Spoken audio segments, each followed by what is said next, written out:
MakingStarWars.net.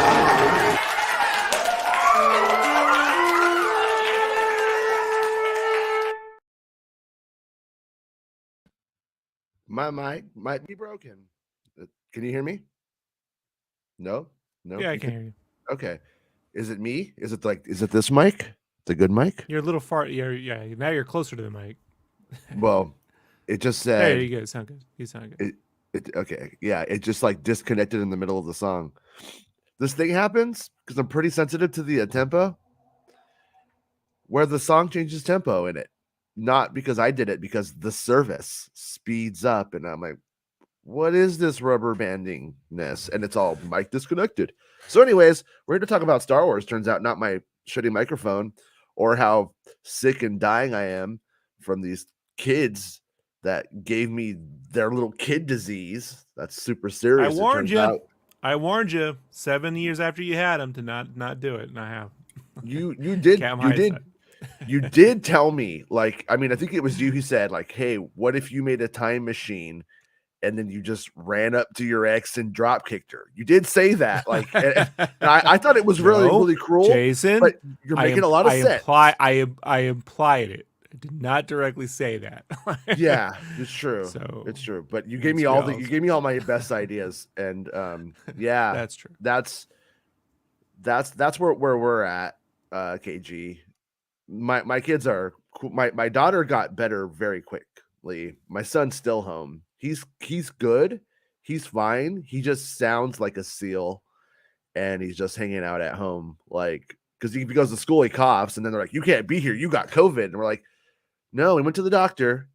We got this all worked out. We did the COVID test, but he's ready to go back to school, but they won't let him. So, is what it is.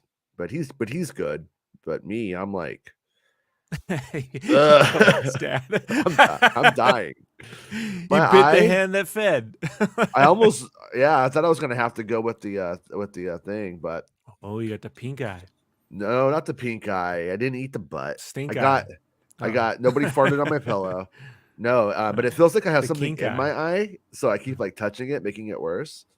But don't do that, man. That's the I can feel it now. I don't like it. I don't like it. Stop talking about it. All right. Do you want to talk about Studio Ghibli, or do you want to talk about Andor first?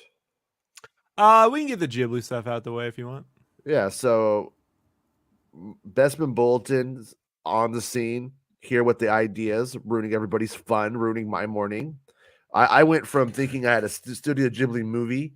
I was like, oh, they're gonna do that. They're gonna give us the movie, and then bringing us down to Grogu and the Dust Bunnies is what Bestman thinks it is, and I think that is good analysis of what it most likely is. Let's hope that his guess is not right. The iconic you give him a coffee, you pieces of shit. The iconic Japanese animation studio, Studio Ghibli, took to social media today to announce a collaboration with Lucasfilm. Neither Studio Ghibli or Lucasfilm announced details of their collaborative effort, but the partnership is exciting nonetheless. It's like, are they or aren't they? Come on, Lucasfilm, tell us. We know you guys are doing it. The natural assumption is that Studio Ghibli and Lucasfilm are working on some kind of Star Wars project, which is more than likely the case. But we must remember that Lucasfilm is more than just Star Wars, so there's always a chance the collaboration isn't something set in a galaxy far, far away. So that's also true. Some fans have started to speculate that Studio Ghibli might be providing an episode of the next season of Visions, an animated anthology series of 9 anime-inspired episode. And Visions 2, I don't think is even necessarily anime. It's like something else, isn't it? But again, that's merely speculation. The fanime. I call it Japanimation. That's what I still call it, Japanimation. Remember that?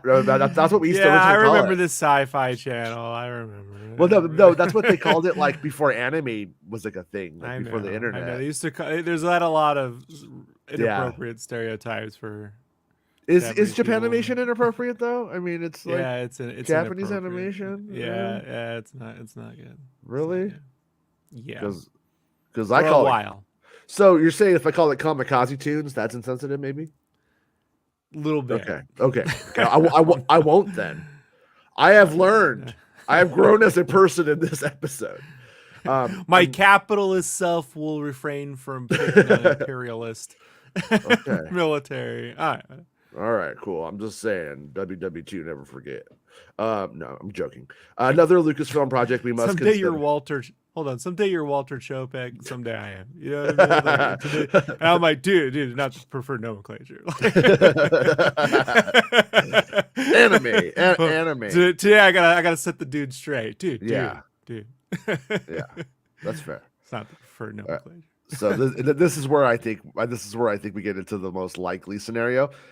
But remember, this shit comes out as Beth's been reminding me. This shit comes out on Saturday, so. Another Lucasfilm project we must consider, the one I think is the most likely, is Star Wars Zen Grogu and the Dust Bunnies, an entry into the Disney Zen anthology series, which focuses on sounds and visuals from some of Disney's most iconic franchises. Recently, Disney Italy revealed that Grogu and the Dust Bunnies will release on November 12th, but no additional information outside of the title was revealed. What? We didn't do it. That's what they're saying over there. They're like, yeah, you did. You put it out, Disney Italy. They're like, come on. And they did it though. It wasn't me. It was a Chris Pratt. Yeah. What happened was Chris Pratt left a voicemail and pranked them, and they fell for it. He left us. He got it verified for $80, and we thought it was him. He patted us. It's a me, Captain Kennedy. He calls up. Yeah. He calls up. Yeah, it's a me, Kathleen Kennedy. They're like, oh shit. That sounds just like her to us. Is what saying, so. Got us again. James Gunn is laughing. The primary reason I think it may be Ghibli related is due to the Dust Bunnies, as they were featured in the Studio Ghibli film My Neighbor Totoro, but under the name Susuwatari? Susuwatari. Well, what? I don't know. It's fucking Susan Ward. Is I think the name. All right. So, and then here we have their little merkins, I guess. Not merkins like me and Rob, but like merkins like the ones that go over your junk if you ain't got anything on your junk and you got to do a movie with the what? That's what it looks like. It looks like they're little pieces of coal bunnies. I'm pretty sure somebody shaved their pubes on top of this. By the way, back when the the Oculus DK2 came out, someone made a little like, I don't know what you would call it, like an experience, but it's this scene from Spirited Away. So you can go into that scene. They hand painted all the textures. It's like hand painted textures and shit. So they got those little suit bunnies and stuff, and they got the dude working the crank and stuff, and it was pretty dope. I'm like, it'd be great, man, just to have the, like when you were saying about, because it reminded me the other day when you were talking about the Star Wars VR could just have environments you could traverse, like the Ghibli environments when they're fully painted up in VR. It's pretty amazing, dude, just to walk around. Yeah, it's super great. Yeah, well, some people want to live like a virtual life, but me, America, Meg, we want to bring animation back to America where it belongs. To Burbankistan. Yeah. Right here to good old Burbank, California. Now I know what you're thinking, Burbank, California, coastal elites, and you would be right. But in this instance here, America Smell first. Segundo. Smell Segundo. Yeah. El Segundo, where's that? In Mexico? That don't sound like no American city to me. Studio Ghibli are best known for creating some of the most beloved, iconic, and inspiring anime films of all time, including Spirit Away, Castle in And the the Sky, delightful Grave of the Fireflies. Grave of the Fireflies, which is my favorite one. Delightful. Me and my daughter love it. We watch Shocking. it still. We watched it together recently again. It's Everyone should at least once. I mean, it's. I think it's great. The double feature of the big double feature of Schindler's List and Grave of the Fireflies. That's the one to go to. It's like, imagine if Dragon Ball Z and Schindler's List made a baby. You know? Oh shit! Well, Jason, it's been a good show. Covered everything today.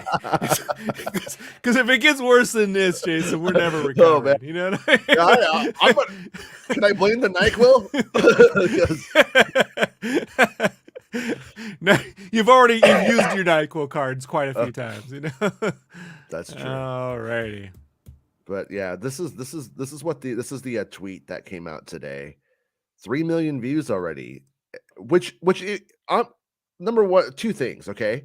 Lucasfilm and Studio Ghibli, do you guys know what you're doing?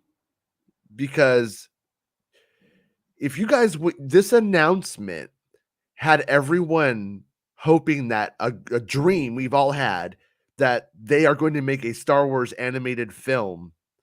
And something is happening though. And if it's Grogu cleaning up the Mandalorian's shaved pubes off the bottom of the ship in animated form, everyone's going to be mad at you. Everyone is going to be like, look, no, I'm not saying you don't want it, but do you want the fucking movie though? You want the movie. And this kind of thing makes us think it's the movie. Don't do an announcement for an announcement, do the fucking announcement. All right, I need to, because I've been accused of not being helpful on this show. We've had fans go, Rob offers nothing, no inside information, nothing, does nothing, just puts Jack Ritter back there all fucking. So here's the thing, folks. I like it. There is a series of Miyazaki documentaries done by the same dude. Like it's like one or two people that actually Miyazaki it to me. I never get to say that, so I wanted to say it while I could. So that covered from around 2003 or 4 up until 2017, 2018, right? Right. And they're spaced out. There's 2 of them on Blu-ray. Dreams of Madness. There's another one. I have them all. And then there's in the middle. The ones on Blu-ray, it's like the beginning and the ending, but there's a big middle section where he shut down the studio and kind of went into retirement for a while. And what did he do during the end? And it kind of started with the tsunami, and then it goes to his retirement, and then how he comes out of retirement. And that's on the website NHK. So if you type in NHK Miyazaki, you can watch it. It's like 4 hours long because it's great though. I actually prefer that middle section. Okay. Jason, if you want them, I got all this shit down. I can send it to you. Okay. But when he's in retirement, he decided, because they do these little miniature experimental these little miniature animation videos for his museum, the Ghibli Museum, and he had an idea for one. So the studio's all shut down. He wanted to do something called Goro the caterpillar, about this caterpillar, kind of like you'd see everything at like a microscopic level, right? Yeah. And the studio shut down, so he gets his producer to gather up a bunch of young students, right, that could do it in CG, because he's like, well, maybe we could do this with, computer animation. And watching him struggle, like trying to communicate, you just draw the thing, and he can't move the 3D around, and just finally he give him a Cintiq. It's hilarious to watch.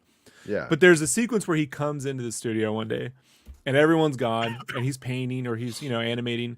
And he's animating, and he goes, "Yeah, they're all at Star Wars." It's when The Force Awakens released. Everyone's at Star Wars. I remember. Yeah, I was going to ask you to share the story. So I'm glad you are. Yeah, and they're all at Star Wars. Everyone wants Star Wars. No one wants to spend time with the caterpillar. Right? It's just not interesting. And he hates Star Wars. He hates it. He was like my age when it came out. You know what I mean? He was like late. He was in his early 40s. No, see, we hit 40 something. Yeah, he was in his early 40s or late 30s. When Star Wars came out. It's not his thing. This is a guy who lived through World War II, So like seeing a lot of horrific shit. So I know like he brought the studio back to do Goro, which I can't wait. When you see the actual completed 2D piece they did, it's brilliant. Like it's beautiful. Like I'm like, this is you've never seen anything like it. It's great. But then I'm like, something's got to pay the bills. And the longer Yeah. he takes with the film, because they take longer and longer as he gets older, some got to pay the bills. And this is like, how did they get him to do something? You know, and Right. I imagine this is not him doing it. It's like the kids at the studio are happy to do something, Well, right? If that it is in fact Star Wars related, you know. yeah, no, I was thinking about this. I was like, when I thought maybe it might be a film of some kind, something feature length potentially, and I was like, it kind of would suck if we started getting them making Star Wars stuff because they make their stuff. But if they did or doing anything for them with Star Wars is going to show their stuff to Star Wars people, which I think is ultimately good for everybody.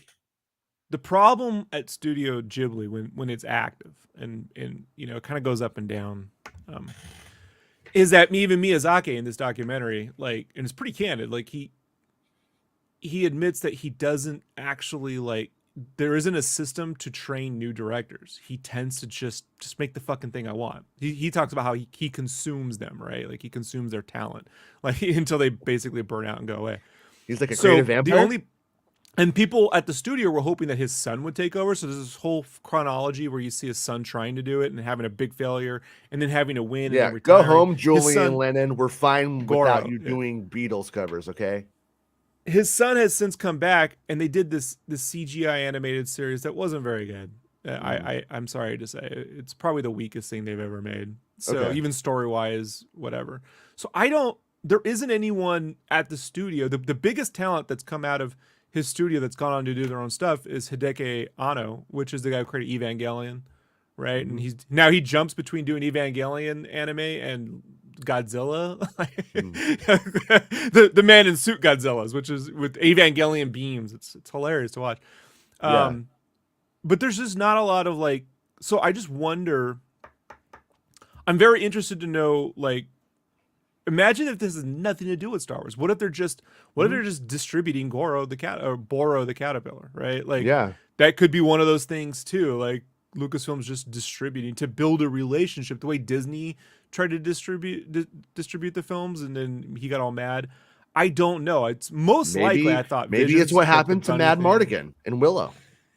Right. No, So I it I is I think possible it's the though. Dust Bunnies thing though. That so It is, tracks. yeah. It is possible that the Visions thing went over well. That other directors, he just saw it. And, you know, they're in their little groups and they're talking, and yeah, like he always shows them outside at the bench smoking with his like longtime producer, you know. And I just imagine they're like, I don't know Star Wars. I don't know Star Wars. I don't do a Star Wars, you Mhm. know? But I'll do me Star Wars. And then he finds like there's that one. I love that one. The Visions. I love them all, man. But the one I'm talking about is the robot one. Is the one I'm Mhm. thinking of, right? Where the robot is in the hut Oh living there with yeah, the professor. The one that was done by it's the very Astro Boy. the I Astro Boy wonder if Peter, like yeah. Pinocchio Astro Boy kind of mashup. And I tell people don't sit on that one's brilliant and it has a lot of creative visual imagery that you're never gonna. It's what Filoni and them are trying to do on like that Ahsoka episode with the little like bunny creatures running around. They go out there with the leopard. Like they try to do that, but there's no. It's just not inventive enough, you know. Like it's not enough. It's like surface level, and Maybe it's a that's like Hoojib. super. Maybe it's just a Hoojib Avenger. Look, I just think that even if it is just Grogu with some dust bunnies, I'm gonna tell you don't sit on that because the No, problem like no, like I it's was listening not. to Patrick Willems. Hold on, I was listening to Patrick Willems. He did a whole thing on Zack Snyder, which I think you should listen to. It's pretty good. He actually sums up Zack Snyder. I can't do it justice, but when he sums up what Zack Snyder is, you will laugh. It's brilliant. But he did a follow up answering questions, Yeah. and someone had asked him about fan theories. Like, what do you think about fan theories? You follow fan theories, and he's like I don't. He doesn't give him much credit because fans tend to place all of their predictions based on lore, right? And like whatever it's Star Wars or Batman, like fan lore and fan time like timelines and lore and specifics. They don't actually follow the way things actually creative come to fruition, right? From beginning to end. The creatives don't open up a book of encyclopedias and go, what timeline will I pick? And like when Santa's like, what timeline should you place a movie? That is totally irrelevant. Like I know you think that's relevant because that's how fans, they and timeline and canon and they fit in here and it slots and that's the thing, and it doesn't, it's irrelevant.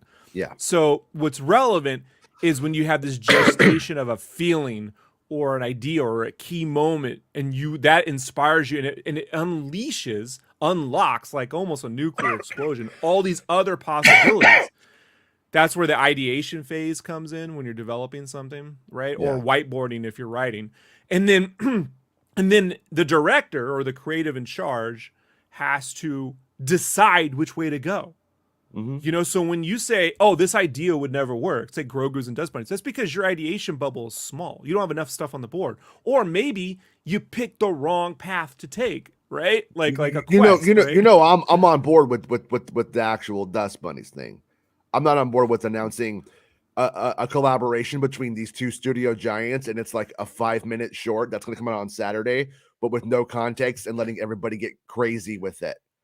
And then letting everybody be ultimately disappointed. It's something that could just be good if they just said what it was right from the start.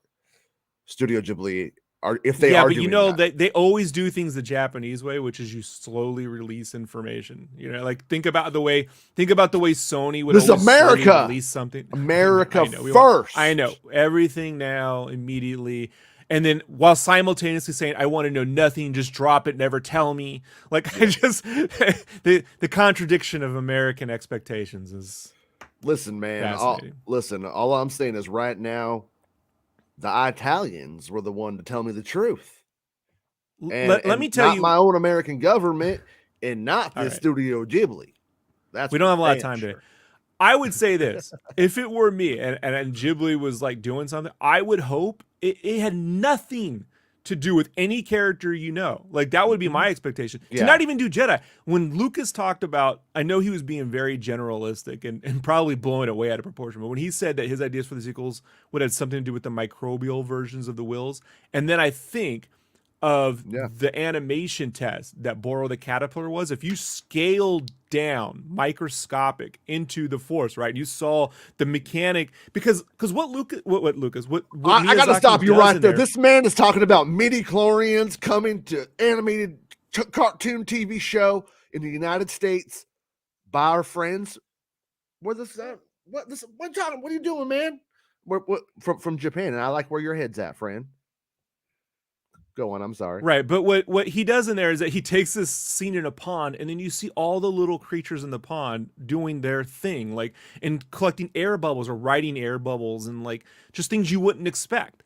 And that stuff, when you explain it, man, it's hard. When you explain to people Grogu has a mech suit, they go, "Oh no, man, I can't imagine." You know, like when you try to explain what's in Miyazaki's head, like when he's trying to explain that to other Japanese animators, they don't understand it. You know? Yeah. Like, so I would hope it's something, and it's a perspective that we haven't seen, versus they just take a Ghibli scene that you are familiar with and draw over Grogu in the scene, essentially, right? Not literally, but essentially, and give you something that you already thought. Because there's something when his son directed Tales from the Earthsea, was the first film he did, and you can see Miyazaki watches the film and then he walks out early, like kind of thing, at his son's premiere. I think we went too far this time, like George Lucas.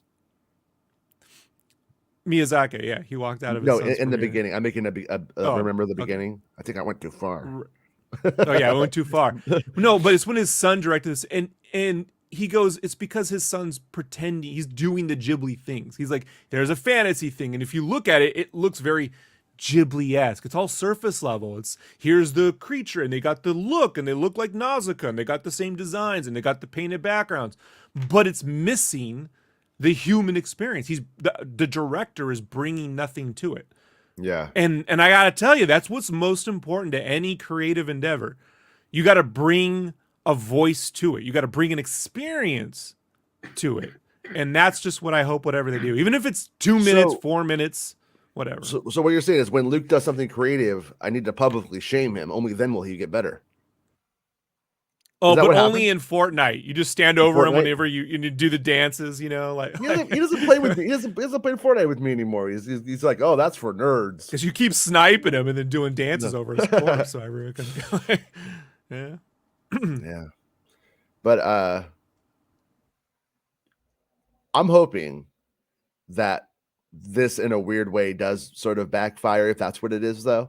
If this is just like I said, if this is a 5-minute short or something like that, I'm hoping that everyone's like collectively like, what are you doing? And then it actually like helps them actually do something like do a Star Wars feature would be so cool if they did one. Right, but understand how this works. How it works is they don't how do I say this? I want to make sure I'm saying this. You're better at coalescing your thoughts than I am. I see all at once, right? I just say stupid stuff. They don't say, hey, we always make films. We're Ghibli. We'll sign up to a movie. You have to build a relationship, right? And the way to build a relationship and to trust the process from beginning to end, not just making something, but the releasing of it, how everyone felt, what was it like? You have to start small.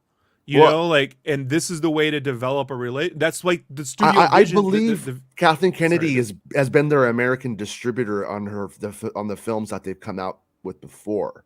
I think the relationship with Kennedy is not new. That's how you start a dialogue, right? But then making something for someone, especially a licensed IP, which, man, everything you do has to get approved. And when I say everything, I mean, as you know, Jason, like when you had the concept art for what's that game that was canceled?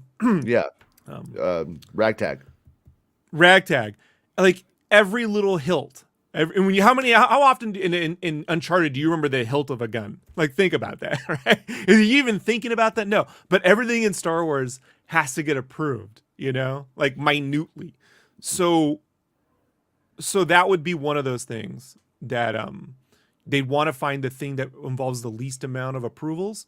So like if it's Grogu and then it's a totally new environment that they just have to sort of like inexplicably like, yeah, that looks good, that fits, that sits within or do what you want. Just when it touches main Star Wars stuff, we just need to kind of look at it. It's just it's feeling out that relationship, and how that works.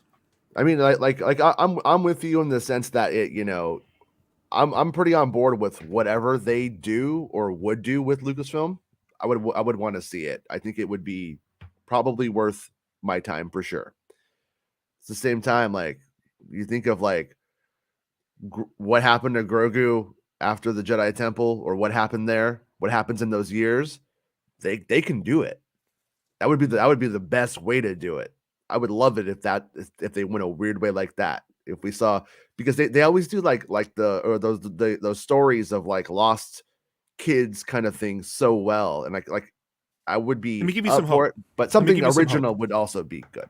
Yeah, because I've also been accused of never bringing any information to the show, Jason. I don't know if you're aware of this accusation. I bring no insider. I'm completely irrelevant. So let me give you some irrelevant. If they didn't say it on True Social, I probably didn't see it, brother. Miyazaki has said in the last year he planned on returning to fantasy. Yeah, he made this quote, and I was like, I had always wanted them to adapt Nausicaa into a series because it's a 4-volume series. It took them 15 years to do. And the movie's the first quarter or the first half or quarter of the first book.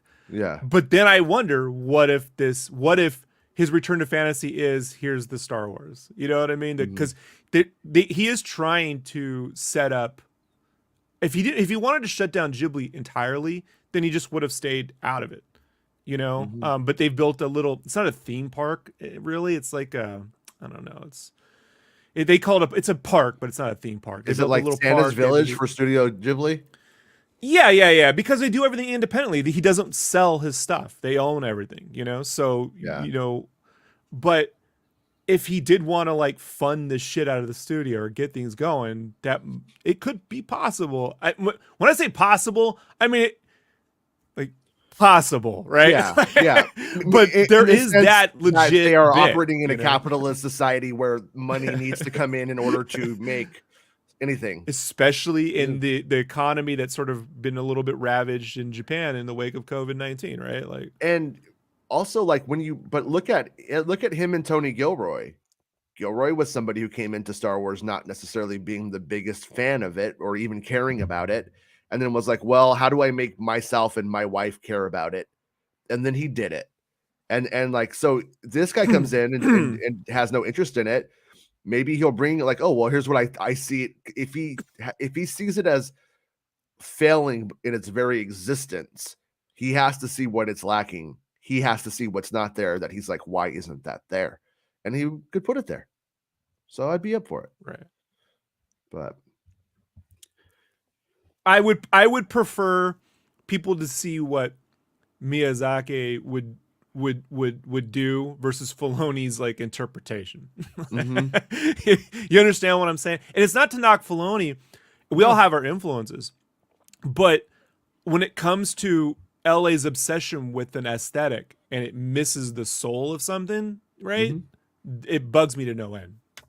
It's the difference between Simpsons when Brad Bird was running the story department, like the first 4 seasons, where there was these actual stories, and you have these like almost sad episodes sometimes of The Simpsons, versus when Family Guy comes out and Simpsons just becomes Family Guy humor with Simpsons. You know what I mean? Like surface level.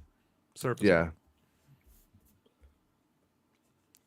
So most of the stuff in this article, Rob, you have heard Gilroy say in the podcast that you recommended. Oh, then I'm out of here. Done. Yeah. Well, I mean, I did not recommend. Jason, I don't bring any relevant information or right to this podcast. So it's impossible. Well, I could never have done that. I mean, the thing about it was what you recommended. I don't think were from the United States. They weren't American enough. So it didn't count. Like I found the same information in Burbank. Yeah, I don't know, man. He's sounded like film school, sounded like a coastal like right elite. across the street from the In and Out, like in the where Amoeba was. Like I've been there many times. Never mind. All right. I don't know, man. Sounds like Mexico to me. But anyways, this article. What's wrong with Mexico? Listen, there's nothing wrong with Mexico other than the fact that it ain't America. That's all. What were we watching? Were we watching it? Who made the joke? Were you watching somewhere? We were watching something. Someone made the joke about what was it, man? Where like Americans were moving to Mexico and being God. I don't know. Yeah, it wasn't a joke. It was like a fake documentary. I got to remember where I was watching this because the days blur, but it was hilarious. All right. It was probably one of those Onion videos, maybe. Anyways. No, it wasn't it. Okay. How Andor drew from Joseph Stalin, plus Inside Season 2 of the Revolutionary Star Wars show. An in-depth new interview with showrunner Tony Gilroy tells all about how making of his game-changing series, including the spectacular Prison Break, responded to critics, previews of Season 2, and much more. So, are they going to do a thing? Oh, they're going to do that to us? Oh, well, fuck you, Rolling Stone. Fuck what, capitalism? You. Capitalism. Man, you know what, man? Maybe if I was over here on the America Rolling Stone, it'd be okay, though. But this must be some commie Rolling Stone. But anyways, we know what he talked about.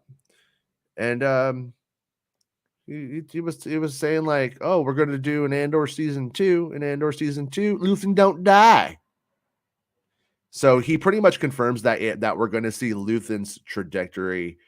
That was the big thing about Rolling Stone, is that they were going to. He talks about how in season 2, Luthen, we're going to see how complicated things are getting for him as the story goes.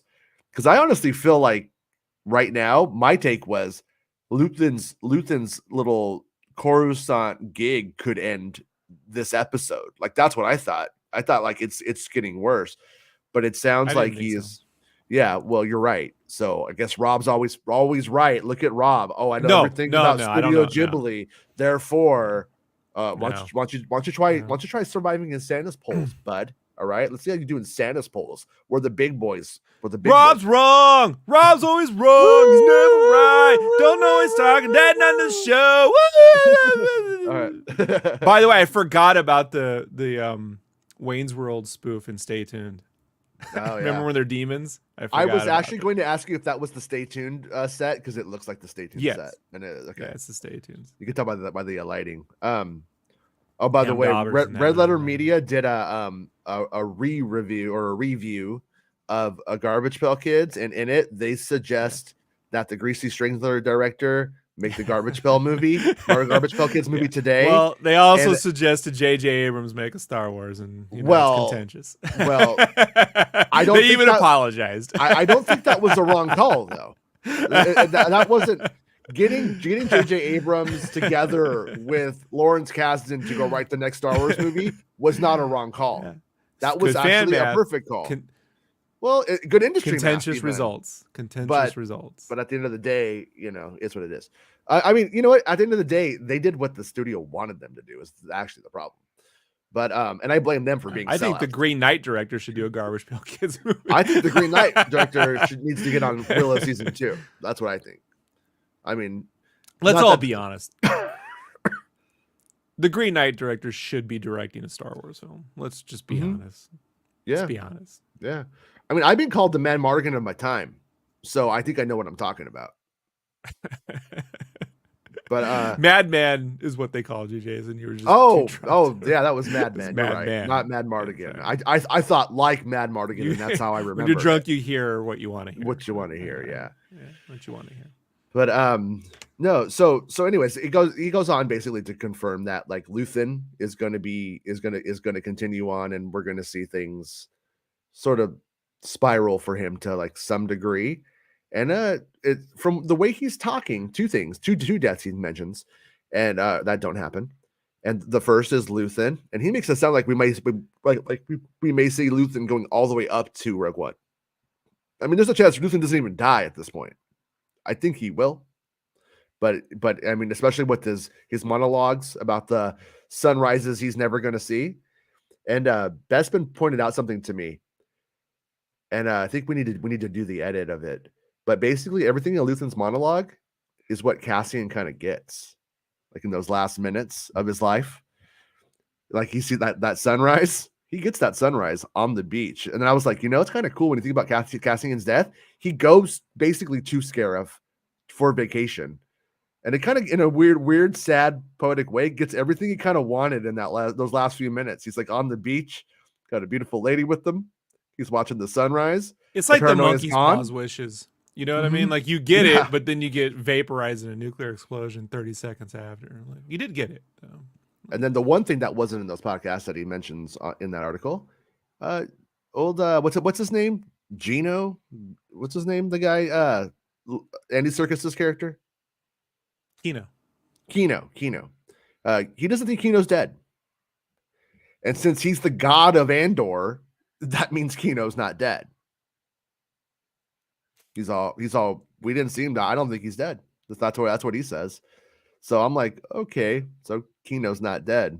Although I would say every single narrative implication is there for him to die or be killed. But I'm guessing he's going to fall in that water and is going to, a seagull's going to drag him to a buoy or something. I don't know. Something's going to work out for him. Maybe he jumps in and his men save him. Maybe the guys, down there carry Kino to the shore. I don't know, but it sounds like he's going to be back, because I don't know why you would say that. If he considered him dead, he would have written him off. He would have showed him die, I guess, and he would have written him off, and he didn't. So I kind of think we might see him coming back. I don't think Tony Gilroy cares if there might be a novel with him in it, and cares about the legacy of his character on that front enough to say that, just to be like, oh yeah, like George Lucas saying Mace Windu lives or something. I don't think he's there. So he really wants that book deal. I'd read anything that guy wrote. He knows Marvel's up for any useless storyline they can just slap a character name on. Yeah. So I found it interesting too that he was sort of like the script critic for House of Cards. Did you hear that part? Yeah, he's done a lot of stuff, dude. Even that he's not credited on, but yeah.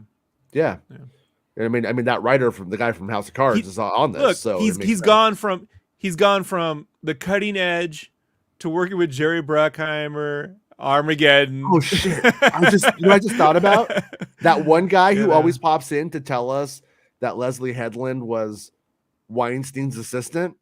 Is gonna find out that Tony Gilroy wrote with the House of Cards guy who was with the guy from House of Cards, who you can't do anything with from Superman 4 let's be or honest, 5. Bruckheimer much better. But yeah, it's you got to keep working. That's how it works. You got to keep working. I know. Dude's got range. Toe pick. But DB, yeah. DB Sweeney. I remember when the Spawn movie was announced at DB Sweeney got cast as Terry Fitzgerald, who's a black man in the comic. Mm-hmm. And that was in the 90s. It was like, another replacement. You know, like they were mad that a white guy was cast in the movie. I'm like, you think Hollywood's gonna put an all black blank man just tanked? What are you doing? Like, come on. Plus it's DB Sweeney. Don't get mad at DB. I'm surprised DB Sweeney hasn't ended up in a Marvel film, at least as like a Shield dude or something. Yeah, one of those guys that should get more work. Some people like Powder, some people like Phenomenon. I'm a Powder guy myself. I got stuck watching Deep Impact on a plane coming back, going to Germany from the States back to Germany. And I just remember Elijah Wood riding a motorcycle for 20 minutes trying to outrun a flood. Like, I was like, this is fucking stupid. Like, yeah. Armageddon's stupid, but at least it knows it's stupid. I like Morgan Freeman as the president, but that motorcycle he's outrunning the apocalypse is just incredibly fucking dumb. Like, it's that version of War Games you don't want to see. You know? It's kind of like how I feel, at the end. I want Booger and Matthew Broderick in a Star Wars movie together. How about that? I'll see Curtis Armstrong in anything. Anything. Yeah. One of the most underrated actors of our generation. Imagine him as like a grumpy old like a grumpy jerk Yoda. That'd be fun. Grandpa Yoda. Should put him in a grandpa film. If you love Baby Yoda, you'll love Grandpa Yoda. Yeah.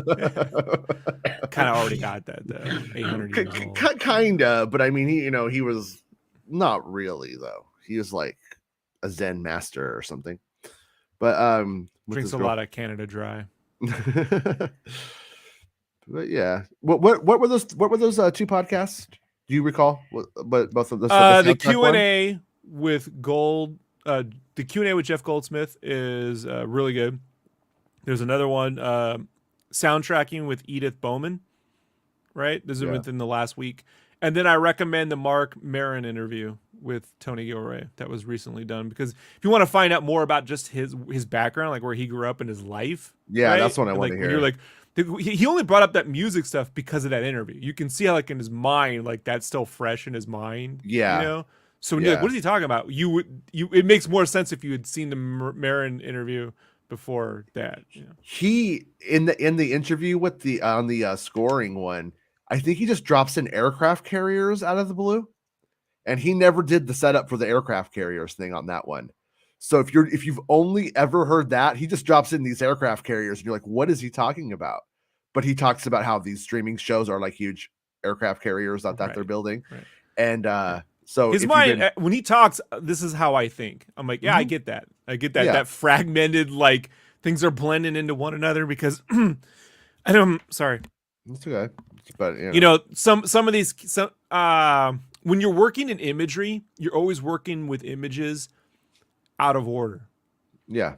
You know what I mean? Like, you're never creating in order, page 1 all the way to the end. Yeah, no. You're writing like isn't 36, like that either. 24. Yeah, same thing. Well, even when I'm writing, like, it's not the same. But you're still, when you're writing, you're seeing the images. You know what I mean? So they're always fragmented, like dreams, sparsed in and out. So you're kind of going in and out of whatever. And when people, it's like, that's what I feel like the host's job is, to piece that together. And when the host was going, yeah, it's great, it's awesome. You're like, this is not your job. I could do that. Like, anyone could do that. Like, yeah, I've actually listened to a bunch of his interviews now over time, and you could tell a lot of people are intimidated by him, and he's such a smart dude that you kind of just like let him go. And they, like on the first show that you recommended, that guy asks really long, articulate questions. I think he's speaking his questions longer though than Tony Gilroy's talking on some of them. But you could tell, like, eventually Tony Gilroy's just like what? Like, he's not rude, he's not angry, but he, like I was telling you, he's like such a smart guy. Like, if you ask that guy, like, oh, how do you start your daily routine? He'll just be like, what? Like he doesn't know how Yeah, to. but that's his format. He doesn't know the Yeah, format of the show. Like he tends to. yeah, It's always Jeff's format is about screenwriting, so he hmm always says, "What's your routine? Or what's your yeah, how'd you start your habit?" Yeah, he always has a clever way of doing that. So yeah. but Jeff's cool, And man. He's a but good dude. the I think like a couple of really big takeaways from that interview is that he says like at the interviewer ask him, so you wrote the final episode of the season, and he's just like, yeah, but he's like, that's not how this works. Like he's basically Right. saying like it literally doesn't matter that I wrote the last episode. Whatever you're trying to confer there, it's irrelevant because of the way that the writer's room between him and his That's partners work. true on pretty much every show. And hmm that's like Mark Bernardin was talking about this years ago on when they were going through on Kevin Smith when they do the Wolfman has Batman Beyond Bernards. show. Sorry. Yeah. And they were talking about like when they were going over the He-Man stuff, like, and Kevin's like, "Oh, this is the episode you wrote." He's like, "Yeah, but like we broke the stories, and then each one gets outlined right as a group. You break the story, you figure out all the stuff you're gonna do. One gets assigned to you, but even when you write that episode, it then gets handed back to the showrunner, and then Kevin will write over that stuff and then hand it back, and then there's this, and then so." Everything gets, even though one gets the credit for that episode, because that's how the guild works, the Screenwriters Guild works. It's still many hands, that go through that Yeah. process. Yeah. Yeah. And I was gonna pull it up, but I can't now because the computer's being slow. Um, they brought in another writer, a new writer for season 2, added to the mix. I don't think anybody's gone, but somebody else has come in. But Well, they're shooting, and that means someone needs to write now. I mean, when I say or write, I mean right now. Like they're writing those scripts, so it's like, hey man, like bring in someone who's not just available but can work fast. He said COVID saved them. It sounded like. Well, I mean, it gives you more time, right? Well, no, yeah, but So that's literally his word was COVID saved us because he says like basically he was really far behind, and then yeah. when they got that break, and all those little. Well, breaks JJ said the same thing about Harrison Ford getting injured. He's like, "Yeah, I bought us some time, Yeah. actually." Like it's like, oh, how conspiracy theories abound. Yeah. Well, I can tell you it did change a lot. He did change a lot, but he also lost the raid guys coming back in that. So yeah, I wish the raid guys had. yeah, they just But wasn't possible. it's just a missed opportunity. Gilroy, the raid guys are available. Go get them. It's true. Yeah. Pick 'em up. Get them for season 2. Yeah. But the more that like I'm like listening to him talk about this stuff and enjoying the accolades he's received for it compared to anything he says, like he's got more accolades for this than anything he's ever done in his life and stuff. I don't think he'll be back next year, but I think he might be back eventually. It's sounding like, and we'll have to see how it goes after season 2 of Andor, what that experience is like and how it all sits after. But I'm kind of not necessarily counting him out for future stuff down the road. I put it at like if it's 50-50, it's 51% more likely than like I don't put it in the 60 or 70%. But if he enjoys ultimately the work, just needs a break because it's a tremendous, go do some other stuff and you come back, then it's crazy though. He never gets mentioned on the Bourne stuff because of the director. The directors get all the credit right on a film, and that's something that Ridley Scott famously said once when someone had thanked him for, they were like, "Thank you for crediting me for the part I did in the movie." He's like, "Oh, that's great. It doesn't matter because at the end of the day, whether you do a good job or bad, I get the credit. If the film's great, I get the credit. If the film's bad, I get the credit." And same with the showrunner because he's running the show. People go, "Tony Gilroy wrote that," and you're like, "Yeah, but that's not the credited writer." And yes, he did, but he didn't. What I mean? It's just it's just how we are. You have to go with the credits at the end of the day because that's how it works. But yeah, he's finally getting, I think, that recognition. The thing though is most people when they find a musician or a writer or an artist that they like, they always go, "Well, I want to see more of what they did." And if you go right into Michael Clayton, you may not be looking, Star Wars to Michael Clayton or Star Wars. I always recommend if you love this show, just go watch The Cutting Edge. Just go watch that. That's actually more Star Warsy than you think. Hmm. It's got an uppity princess, a know-it-all, Yeah. with the rogue guy. Like Well, hockey players. Gilroy talks a bit about how like, as a white guy, he likes history. As an old white Yeah, guy, I'm an old he white likes guy. I like history. history. Yeah. And but in it, like, he didn't explicitly say it. When I went back to the quote because I was going to pull it because I thought it was like very powerful. But as I listened back to it, I feel like there was implication, but it may be wrong. I don't want to like mislead anybody or misquote the guy, even in my paraphrasing. But it did seem like he was sort of saying there was a lot of that he likes to study revolutions. It's sort of like his hobby, and that he was basically using a lot of his hobby to tell this story. And it sounded like there was a lot of stuff in there that he wasn't going to be able to get to. And that's what made me go, Sure. oh, that might be the genesis of another idea.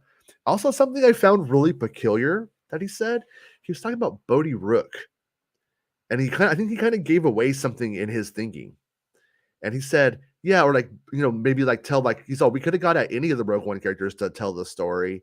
And he was like, Jin would have been obviously really interesting. He's or like Bodhi Rook, which would have been much more domestic. I thought that was really like The pilot? telling, yeah. When I think of the pilot, Bodhi Rook, defecting from the Empire after he meets Galen Erso and knows what they're doing, I don't think of a domestic story. So that tells us something about Whistleblowers. where his mind Whistleblowers. is. So maybe he has like a Whistleblowers. wife and stuff, and he's like having to go like, I gotta tell this thing, and maybe I don't know, or she's like, yeah, don't do it, or she's like, do it, or whatever it happens to be. But yeah, just the fact that he saw it in Right. that way was interesting.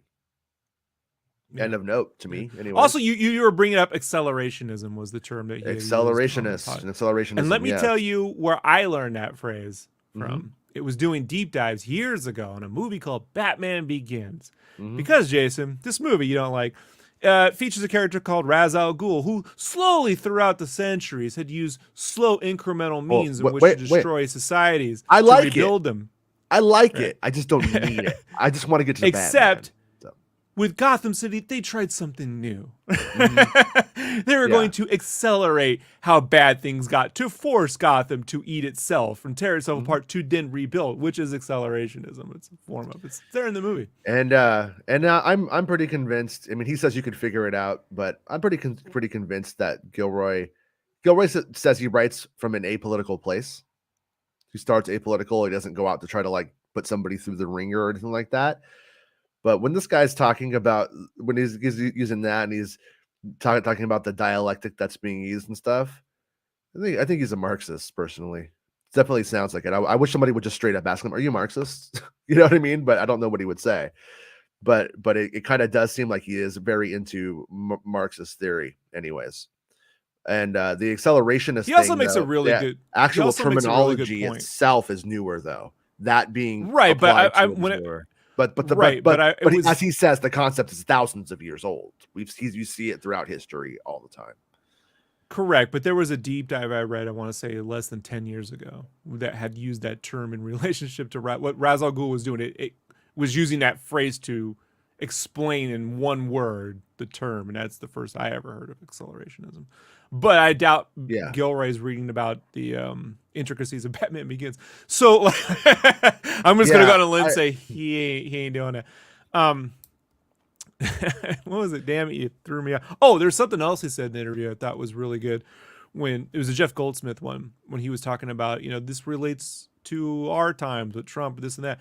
And he would go, yeah, but if this had come out 10 years ago or 20 years ago, you're going to see the same thing then and there. And I think that's the one thing Lucas has always been pretty good at too. Like, if it's too contemporary, if it's a 1-to-1, it doesn't work.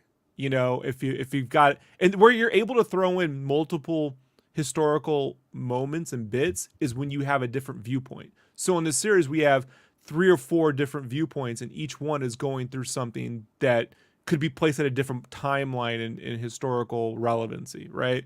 But as opposed to say, one thing with one character is going through one situation now, and then you could say, well, that means it's about now or it's about Vietnam because it's the one thing. When you have multiple POVs, you're able to then vary the diet or whatever, muddle the water. I don't Right. know what the term you mean. You know what I mean? Like give you more variety. So. But yeah, the Oh, whole great! No movie. Can't wait. All right. yeah, they're no. This is your fan Yeah. theory. I don't know. This is Like, it's not theory. It's my recommendation. It's not yeah, my theory. This it's is your whatever. theory. Hey, great! Can't wait. Seriously, like I Yeah. didn't sound like I was like, can't. It's going to be wonderful. Just all right. we got two things to. And if I know you want to see a movie, if at any point it goes in a place where you got to take off, just by all means, just go. But No, no, Bestman no. I Bulletin got at says least another you're 30 good. minutes. I can do Okay. it. Yeah.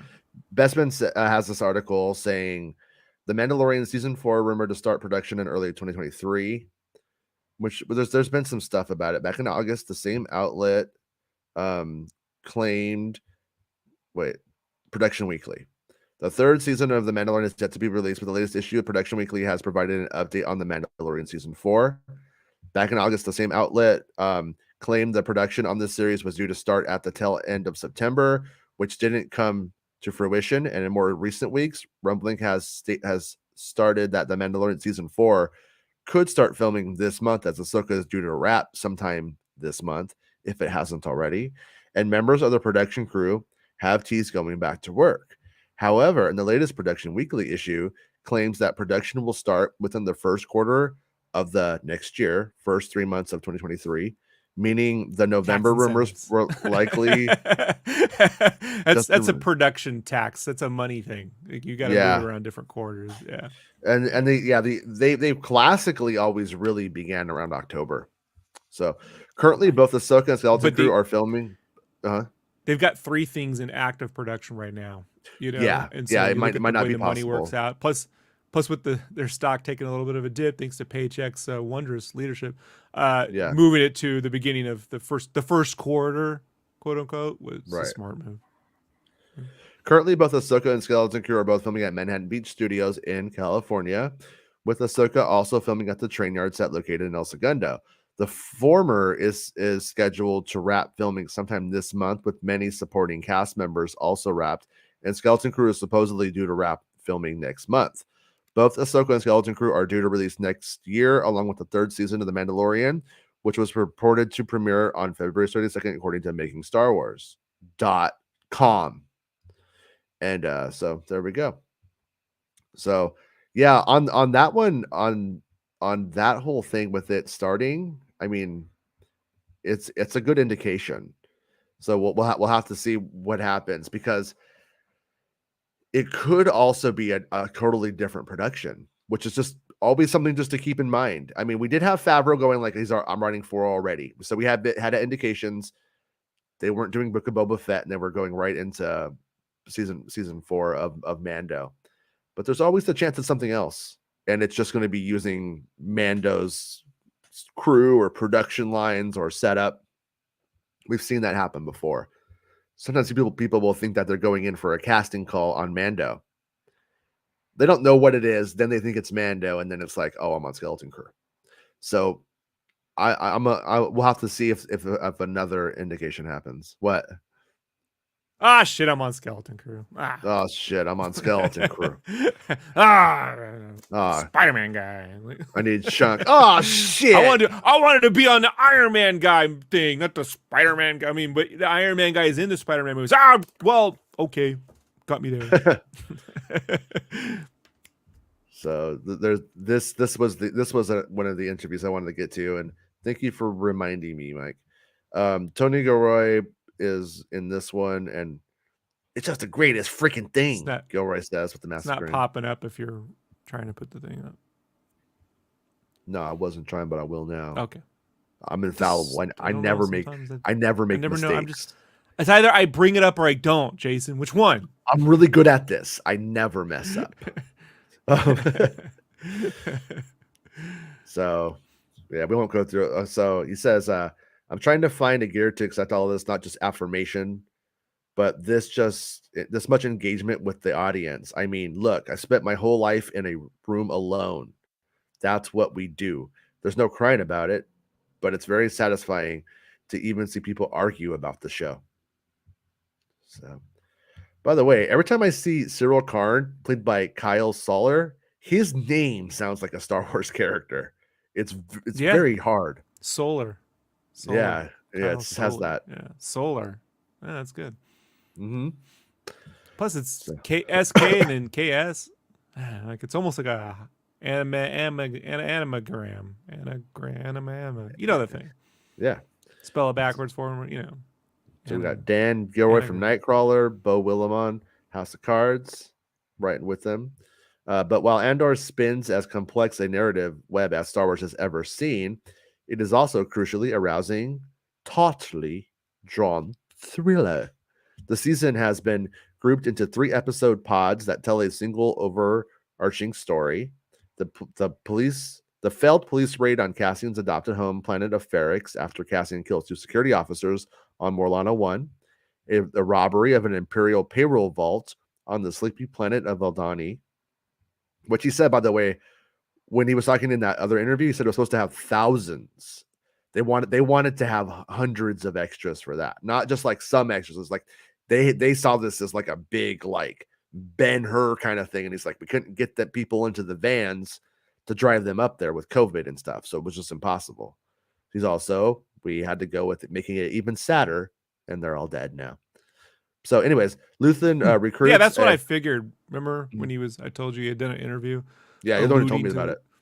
He had alluded that there's a scene that we're doing and we wanted it to be bigger, but it was smaller due to COVID. I'm like, that's the Aldani. like you could do that math pretty quick, you know? Like I was like, I bet you that's the Aldani, and then they just killed them all. Yay. Shit. Yeah. And any inferred that they even wrote like more music for them and stuff that they never got to use, it sounded like, because they didn't Nicholas do anything with Patel them. has said there's 200 hours of music. Right. Not bits, actual amount. Somewhere between 100 and 200 hours of music. That, let's be honest, a lot of it is just like his jam band. Like, you know what I mean? He's like he just takes some shrooms and kind of just like goes off on a little odyssey. So jealous. A little bit. Jason's like so jealous. I can tell. I want to trip out and write Star Wars music with. Yeah, I knew it. I could draw it out of you. But then everybody will hate me because it'll be like this week on Andor. He's a rebel spy, super best friend. Like, what is this song bullshit? Is broke, Jason. It says Bix doesn't climb, but in season 2 she tells him to climb. This is a broke song. This is dumb. You're gonna have to make Climb special edition when she says climb. By the way, just so you know, because you're gonna have to fix it. James pointed out break your own song canon. That she climbs the ladder in the thing, and I could have used it. I was like, "Fuck you, James." That last story. Yeah, it's good, James. I liked it. You. I want to give them Nestle's bar. You earned it. Yeah, you earned it. Gilroy laughs off a question about what the final organizing genre will be for the season, but he does allow that there will be a convergence of the show's disparate storylines in the final 2 episodes, which he wrote, which once again we know is kind of irrelevant. Taking a brief respite from preparing the imminent start of production on season 2 at Pinewood Studios in London, Gilroy spoke to Variety for a candid and wide-ranging conversation about the show's surprisingly obscure references, Star Wars lore, creating the first full-fledged same-sex couple in Star Wars, and what he makes of the fan reaction to the show's overtly political tone, and his belief that everybody's faking it in the new streaming economy. Everybody's faking it. Oh, look at him right here, trying to look like Taika Waititi. Like, you're not Taika Waititi. Stop pretending. I'm kidding. So he's like, so that they're all. Let's start broadly. How did you approach Casting? When Taika's hanging out with two ladies on the set, Gilroy's hanging out with Merva and Mon Mothma. You know what I'm saying? Like, right. Maybe he like looked over and like he saw Bix, he saw Merva, saw Mon Mothma, and he said, looked over at a picture of he's hanging out with what his contemporary was doing. Is all go to that store and get me those clothes. I need to dress just like this guy. So, anyways, He's hanging out with BMO and K2. you know So where he's going to look what I end got. up.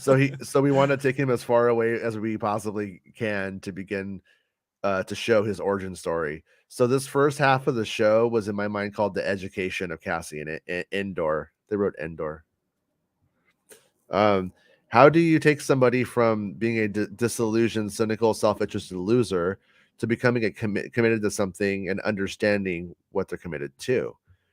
We It sounds like knew me. we knew what the final scene of the whole season would be. It's not like there's an algorithm, but intuitively, well, he's going to have to go through quite an emotional, philosophical, educational odyssey. He's Yeah. learning what the rebellion means for multiple intake delivery systems. How many of those can we have, and how dramatic can we make them? How can we put that in an adventure story so it doesn't feel it's the lesson of the week? That's the goal. I like that right there. It doesn't feel like it's the lesson of the week. Right. That's when Star Wars gets really cringy, and that's a very Dave Filoni kind of thing. And I do agree with It's Star Wars that being a parable and a lesson, but it shouldn't feel like a lesson of the week. Like, oh, we're all a family. I hate that in Rebels. I want to it's the feel that's our problem family, not be told it. it's the problem with serialized LA animation, Mm-hmm. specifically made for kids. Like Yeah. when you're like it's almost like if you go back, if you take it out of the context of Rebels or Clone Wars and you go back 10, 15 years before that, it's like an episode of Deep Space Nine where I had to teach you something in that one episode because we got a bunch of these to fill. Yeah. So as opposed to a continuous storyline done through an entire season where you can have themes pop in and out. But when it's like, here's the beginning, here's the end, and it has the thing because it's the rhythm of the show and the cadence of the thing. And then, but your audience is 50% 4-year-olds, 50% 40-year-olds. Half your audience Right. like this shit. Fucking the 20-year-olds are nowhere to be found. So they asked about other examples to draw on to be counterpoint too. So I mean, you put prison on the table, and everybody's just like, well, there's a high bar. How many absolutely astonishing prison movies are there? If we're gonna do 3. the heist, it's like, oh my god. After listening to Dan Harmon take the heist apart on Rick and Morty, you're like, okay, what are we gonna do? So the whole goal is to try to turn He watches everything YouTube. upside down. You're really excavating for originality all the way down the line, and then hopefully you can't be too original at the expense of your story. But that's the first motivation: is how do you turn the inside out so people haven't seen it before? I think he said in another interview that's where the electric floors came in. That somebody said electric floor. So let's look at the first 3 episodes you wrote, and then he's talking about Canary and Ferrix. So there are no real adults around, but we see a massive strip mining operation on Canary that's been abandoned. You get the sense that there was some sort of catastrophic accident, but so much of what really happened is left to our imagination. Is that something that you had filled in for yourself? It says yes, I have the answers to that, but I'm not going to get into it. There was a very articulated version of it, and then it was cut out for different reasons. But it does exist, so we had our own confidence of logic about it. But whenever anybody writes it for themselves, they can write, doesn't matter. So he's not going to tell us. But Yeah, and that's just economy of story. Like you got 12, mhm, 12 episodes. What are we doing? And you have all those things figured out. It's like yeah, they had to figure out the whole logistics of the prison, how it works, how everything works, how far down does it go, how does each floor work, to figure out how to get out of it. Explaining that to you in the show, yeah, you can do that, but that doesn't actually make the scenes better or more tenseful or anything. So yeah, you have to have the characters then operate within the confines of that, so that they know that that's how the world works. That's working within the boundaries and within the rules of your show. So those characters on the planet, the kids, they're all acting in continuity with that event. It's not just that they knew it and there's an image back there. They're actually adhering to that world that was affected by that. right. Like it's so yeah. He talks about 1313. That is Coruscant. Coruscant goes down. George Lucas worked on a project for a decade that was lower Coruscant. I think it was a film and a series, and they tried to do a video game. I don't know the whole story of it, but there's an incredible amount of work that went into Lower Coruscant. It goes down. so Jeez. what? That's what he said. Can help yourself. So I wasn't even making a joke. He says it goes down. He literally says that. Yes. So what was your There you go. experience like interfacing with Star Wars lore? When we talked in August, my impression was you weren't a deep dish fan. And yeah, this show is filled Chicago pizza sucks. right. Sorry. I have a bunch of resources. I have a Pablo Hidalgo. He'll say anything for me. No, I have a Pablo Hidalgo who's the Curia in the Vatican at Lucasfilm. I know him from Rogue One. Wikipedia is a tool that one has to really learn how to use because there are at least 4 different kinds of canon that I can describe. There's the movie canon. Meg knows the feeling. There's the movie canon plus the cartoon canon. Then there's the novel. Yeah, he's saying this and Yeah. he's not right though. What he's saying isn't right. is That's right. what No, he's he's not. right.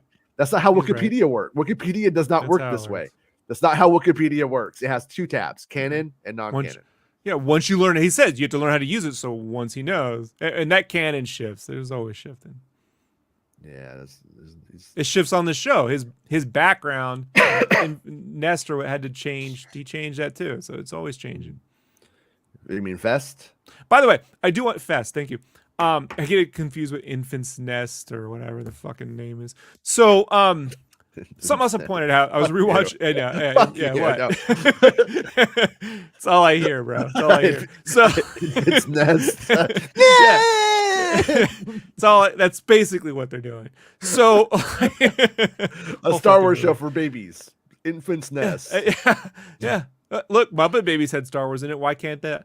So, then the scene when Luthen's talking to Lenny, I just wanted to point out some details in that scene that I thought were lacking in when we're watching the Kenobi episode when he goes to the Blade Runner planet. And I was saying that I get that they're on a set, but the use of not just smoke machines kind of would help, but also wind. Wind is lacking. If you're standing there and there's a breeze, as there would be in the middle of the fucking night, in the middle of a Blade Runner planet, Kenobi's cloak would move. And if you see Luthen, when he's just standing there talking to him, his fucking cloak moves because there's fucking airway.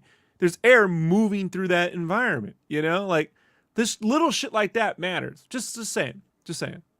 Yeah. He goes on. You can see smoke in the background. It's actually pipes. The world's alive. It's moving. And there's smoke on the water, fire in the sky. Sorry. It's active. Just wanted to point that out. He goes on to basically to say that like people at Pinewood are big nerds and they hid stuff in the backgrounds and he didn't know what it was, which is what we've been assuming the whole time. You know, he's not putting Padme's headdress in there and be like, "Hey, that's a thing." He doesn't care. He doesn't know. And then they asked about the Rekatan invaders. He's all that was in the script. That's dialogue. If it's dialogue, we're in charge of it. He says that Rolling or Variety says. So you went on Wikipedia and you're like, I need something extremely old. And then he says, or something that's applicable. I can't source the provenance. I don't know if I called Pablo and said, "Hey, you got something?" Or I found something online and called him and say, "Hey, can I use this? Is this going to be cool? Or has this been retconned already?" Yep. See. So, but once again, he's what's happened here is they've told. He's like, Gilroy, I thought they blew up Coruscant in The Force Awakens. No. He's like, no, that was Hazian Prime. It was never in the scripts. It was never Coruscant. Okay. It never made it that far. But they're encouraging him to mind Legends expanded universe content, and that's where the disconnect is at in this thing between what he's saying and what the fans are going to hear, because the fans are going to hear this all wrong. They're going to get all fucking confused. And what they're doing is they're like don't discount stuff. What if an E11 blaster is what the Stormtrooper's gun is called, and that comes from EU Legends, and it's now canon. But so they're like, mine that stuff, use that stuff, use Han Solo at Star's End for a planet name or for a location or whatever. Like they're like, use it. It's that stuff's not canon, but they're basically telling him to pull from all Star Wars lore to build stuff. And he's taking it like, and then he knows about the old way that canon used to work. And I still think the one canon that is sort of silently exist is G canon though, and that's where it's like if George made it, it's on. If it's George's intention, it's taken into high account. But of course, they will break G canon. That wasn't Han produced. Solo will all the just time. miraculously move out the way of a shot, whether he's moving his body or not. He'll just slide. That's G Right. canon. These things are That's possible. about the same-sex You could relationship. G canon fire. He says, man, about the same-sex relationship, man, it was really a gesture. There wasn't any controversy at all. From the very beginning, no one ever said we couldn't do it. No one ever said, oh, God, please do it. Our whole attitude is it's just another relationship. I mean, it's one of the least complicated relationships in the show. If you consider Dedra and Cyril, or Cyril and Edie, or Perrin and Mon Mothma, their marriage, we did not want it to be performative in any way. There's things we can't do. I mean, we have standards and practices. We can't have sex. There's a level of violence that we can't have. There's limits on what we can do. We can't do some things that we would want to do, but within that, we're cool. So, and so it sounds like you're making a bit of history. He's all really no. In the blur of the whole thing, it's just like, this is really cool. I was a little bit naive about that. He's also, you can't show sex, but you certainly imply it. The show opens in a brothel, and there's a post-coital scene in episode 2. He's all, I wrote that as a challenge. I wrote the first 3 episodes before we hit the writer's room. We were still tiptoeing into the relationship with Disney. Is it going to be just a development thing, or are we really going to do this? So I definitely was like, hey, man, this is what I want to do. Can you take this? There's a little bit of a challenge about it.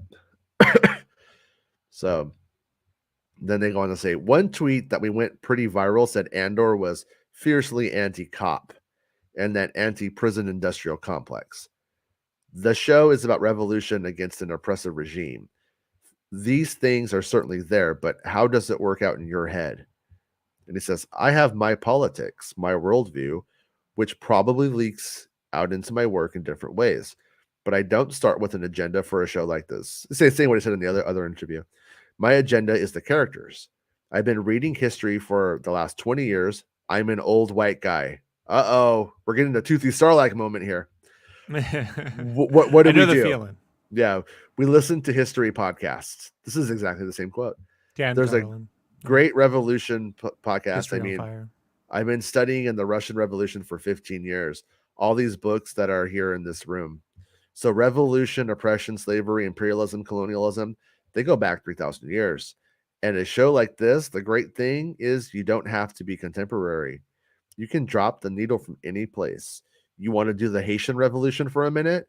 You want to do the Russian Revolution for a minute? I'm cherry picking everything that I know about all of those topics. And if anything lands contemporaneously, it's just like the mirror. It's not a sneaky answer either. I'm not trying to make a commentary on contemporary politics. It's funny watching because I have seen some of the stuff. People try to twist themselves to get on either side of the conversation. To me, that's why this turned out to be such a great place for me to be right now, because I can talk about anything and not get in trouble. So, how have you felt about the show has been presented in the world, and he says in what sense? They say, I think the show has been a bit of a sneak attack for a lot of viewers. I don't know if it's as big of a deal going in as it has felt while watching it. And he says, I'm very pleased with what they did. The materials are great. I think I was surprised. I thought the show would go the other way, that we would have this gigantic instantaneous audience that would just be everywhere, but that it would take forever for non-Star Wars people or critics or my cohort of friends to get involved in the show. The opposite happened. We ended up with all this critical praise, all this deep appreciation and understanding from a really surprising number of sources, and we're chasing the audience. And by the way, Star Wars fans ran away because it featured a Hispanic man, and it doesn't have Jedi powers, and I'm not interested in it. It doesn't have Clone Wars lore. It doesn't have tentacles in the head. No, did you say Hispanic? We say Latinx on this show. Sorry. You can't. They have their own. No, the Latin X-Men have their own show on Robert Meyer Burnett's thing. That's the thing. Anyways, I don't even know who that is. But I know. What I was gonna say was I had something to add. I know I ruined it. You know, Jason, probably it was important too. Half the jokes. Given half of the important jokes you've made today, I probably saved you. I saved you an embarrassing moment for certain. You ruined the show For certain. You broke this show. For I'll say certain. this: everything. Oh yeah, that's true. he confirmed that they were like, oh fuck about Game of Thrones and the Amazon Lord of the Rings show. Oh, actually, I'm gonna get ahead of myself. He's gonna say it down here on the bottom. Never mind, we're getting there. And everybody is faking. He says, yeah, everybody's faking it about streaming. This is an entirely new business. Everybody's trying to figure it out. You have business affairs trying to pretend with streaming that they understand it and how artists should get paid. And we're going to have a whole bunch of labor issues that are going to come up because of that. No one's ever launched these aircraft carriers before, these gigantic shows. I mean, our show has a budget. We're tight. But there are shows out there without budgets, really. I mean, there's some things going out there that are just like, holy crap. So he's all two of those varieties, like two of those events, the Lord of the Rings, Rings of Power, and the Game of Thrones prequel, House of the Dragon, debuted right when Andor was originally supposed to premiere in late August. I never heard about it until like the end of July. I was like, oh boy, that's funky. Maybe we should move our date. And then they're like, we're going to move our date. I mean, it's not like the old movie business where everybody was doing something for the 100th time. Everything is brand new. I think it's really fascinating. I'm really happy I lived long enough to be a part of it. The only thing I don't like is people pretending as if they know what they're doing or pretending as if this business is as usual, because it's just not. Do you feel the same way? Right. And then So when your insider friends say, oh, this is how things are done, Rob, I'm like, we're in a different world now, buddy. You know, and go talk to Gilroy about it. Yeah, you know what Gilroy said? Mandalorian as a movie is a stupid fucking idea because streaming's the future. These are aircraft carriers, bitch. That's what he said. No, make a movie on a fucking budget is what he'd say. Stop putting $250 million into something with a Skywalker in it just because you think it's gonna work, you know? I just got a text message from Gilroy. He said, you sank my battleship, but this is a fucking aircraft carrier, bitch. Never underestimate his deep, insightful knowledge of the Hasbro revolution. The Hasbro. Oh, you're talking about the great defeat I bring of Kenner? Nothing. I bring nothing to the Kenner. show. The day when General Kenner fell. Yeah, completely. And that was a sad day. Yeah, oh man, I'm not a big fan of the toys that made us because the people who make it are real assholes. But when they're interviewing the Kenner guys and they're just the defeat in their eyes are still there, you know. And I've been there when a great studio falls. You're like, fuck, man, just damn. So Variety goes on to say, and now you're about to start launching your second aircraft carrier with season 2 of Andor. When we talked in August, you said you didn't think you would do something else with Star Wars after you'd finished the show. Do you see yourself doing anything with like another legacy franchise? And he says, if I said something that was definitive before, you must have caught me half drunk or something. I'm trying to survive this. It's another 2 years. I'm not complaining, but it's just a motherfucker amount of work, man. And it just never ends. And we have these t-shirts now for everybody in Pinewood with a line from Rogue One way out. The one way out is we have to do the next 12. I would really love to come to the end of it and be healthy and invigorated and try to think about what to do. But part of me thinks I'll probably be in a fetal position someplace for a few months. I'm trying to get to February where all the scripts will be tight and all the directors will be in play. That's my goal line. So look at what he's saying right here. February. So production's beginning, but it sounds like they're just building a lot. It doesn't sound like they're actually filming. It sounds like they're all like doing prep and rehearsal and stuff. Yeah, but they did this this interview wasn't conducted yesterday. You know what I mean? It's probably 2 weeks ago. But I'm trying to get to February where all my scripts will be tight and the directors will be in play. Well, this is something else he does describe in I think in the I think it might have been the Edith Bowman episode. I can't in one of those interviews where he was there. I think she was talking about the volume, right? And he was talking about the volume shows versus what they're doing. And he's like, look, in the volume show, everything is what you've said, Jason. It's a tremendous amount of pre-production. Everything has to be made before the show films. He's like, that ain't how we do it here. We couldn't even do that. Here, we make it and everything gets put, you know, in the back end. You know, like, so he's just doing things the way they would do them traditionally. You know? Yeah, so. He admitted to using LED walls. that was like his. That Yeah, was well, sort I of mean, where how he else? went. I mean, Yeah. yeah, but that's like when you're in Mon Mothma's apartment, she's I mean, sitting there, and hey, you got some Coruscant with I'm some shit flying by. You don't, yeah. I'm not saying it's bad. yeah, I'm not saying I'm yeah, saying like it's smart. I mean, it's just like no different than rear projection, yeah, just LED exactly. projection, which is what they did on Rogue One or any of those. Like when they're in the cockpit and lights coming through, it's a That was the LED projection. that was like the proto for the volume in certain ways when they built that. That was a big deal when they first built that like that Yeah, gimbal setup with those screens for. that was brilliant. That Oh was yeah, great. yeah, it looks good. I like how it looks, but yeah, I love Gilroy. I mean he's super smart and he seems like like an actual human. You know, a lot of Yeah, you're gonna these like the people. Mark Maron interview because you'll find Yeah. out the human experience there too. But between his Mhm. brothers too, man, the whole family. It's just interesting. Yeah. Interesting. It is weird. I Interesting heard people. him talk about his brother, and he's praising his brother, Two but he's brothers. yeah, it was praising one of his brothers in one of the instances. I think, Justin, and it was sounded like he was, the editor. but yeah, it was